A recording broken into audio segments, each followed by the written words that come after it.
চট্টগ্রামকে বলা হয় বারোয়ালিয়ার পুণ্যভূমি ও ধন্যভূমি। সুদূর আরব ও প্রতিবেশী দেশ ভারত থেকে কিছু পীরাউলিয়া ফকির দরবেশ চট্টগ্রাম এসেছিলেন মানব কল্যাণে ও ইসলাম প্রচারের জন্য।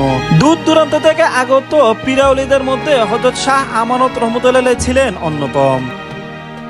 তার সম্পর্কে জানা যায় 18 শতাব্দীর শেষের দিকে তিনি বিহার থেকে চট্টগ্রামে আসেন। হযরত আমানত শাহ রহমতুল্লাহ ইরাকি আরব বংশোদ্ভূত একটি মুসলিম পরিবারে জন্মগ্রহণ করেন। তার পূর্বপুরুষরা বাগদাদ থেকে বিহারে চলে আসেন এবং তারাও ছিলেন হযরত আব্দুল কাদের জিলানী রহমতুল্লাহ এর বংশধর। হযরত আমানত শাহ রহমতুল্লাহ এর সম্মানিত পিতার নাম হচ্ছে নিয়ামত। হযরত আমানত শাহ রহমতুল্লাহ বিহারে কিছুদিন অবস্থান করার পরে বাংলায় চলে আসেন। মুর্শিদাবাদ বা ঢাকা লক্ষ্মীবাজারে আমানত শাহ হযরত আব্দুর রহিম রিজভী নামে একজন কাশ্মীরি পণ্ডিতের শিষ্য হয়েছিলেন এবং তিনি পরবর্তীতে তার কাছে বায়াত গ্রহণ করেন। হযরত আমানত শাহ রহমতুল্লাহ যার কাছে বায়াত গ্রহণ করেছিলেন সেই আব্দুর রহিম রহমতুল্লাহ ছিলেন আহমদ সিরহিন্দির পুত্র খাজা মাসুমের নাতি।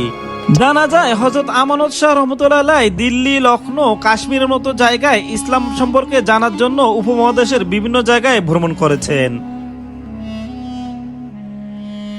একদিন আব্দুর রহিম রহমতুল্লাহ হযরত আমানত শাহ রহমতুল্লাহকে চট্টগ্রামে আসার জন্য পরামর্শ দেন। থাকার জন্য আমানত শাহ রহমতুল্লাহ চট্টগ্রামের একটি বনাঞ্চলে একটি ছোট কটেজ তৈরি করেন। তিনি চট্টগ্রামে এসে নিজের পরিচয় গোপন রেখে চট্টগ্রামের কোর্ট বিল্ডিং এ পাকা টানা চাকুরি গ্রহণ করেন আর রাতের বেলায় লাল দিঘির পূর্বপারস্থ নিজস্ব ছোট্ট কুটিরে আল্লাহর ধ্যানে মশগুল থাকতেন। দর্শক বন্ধুরা দেখেন, এখানেই শুয়ে রয়েছেন হযরত আমানত শাহ রহমতুল্লাহ। প্রতিদিন চট্টগ্রাম সহ দেশের বিভিন্ন জায়গা থেকে ভক্তবৃন্দ এসে তার মাজার শরীফ জিয়ারত করেন।